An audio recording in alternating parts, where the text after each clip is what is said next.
হাকিম ভাই আচ্ছা আচ্ছা ঠিক আছে ঠিক আছে ঠিক আছে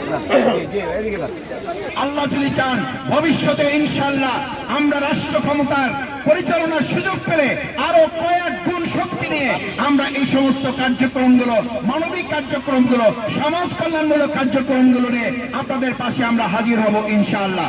সম্মানিত ভাই এবং বন্ধুগণ, সবশেষে আপনাদের অনুরোধ করতে চাই, আসুন আগামী দিনের মানবিক বাংলাদেশ বিনির্মাণে আমরা প্রত্যেকের পাশে দাঁড়াবো।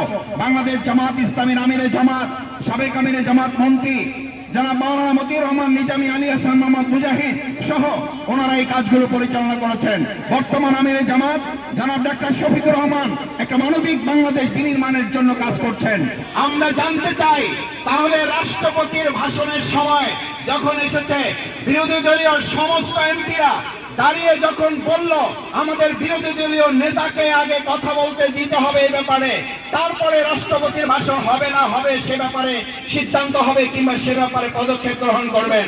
কিন্তু আমরা লক্ষ্য করলাম আমাদের বিরোধী দলীয় নেতা, আমাদের বিরোধী দলীয় উপনেতা, বিরোধী দলীয় হুইপ, তারা যখন মুখে কথা বলতে বলতে তাদের কণ্ঠস্বর পর্যন্ত জাতির কাছে, গোটা বিশ্বের কাছে পৌঁছে দিতে গিয়ে তারা যখন কণ্ঠস্বর ভেঙে ফেলেছেন, তারপরও আমরা দেখেছি স্পিকার 1 সেকেন্ডের জন্য তাদেরকে মাইক না দিয়ে স্পিকার ওই সময় নিরপেক্ষতা হারিয়ে ফেলেছেন। আমি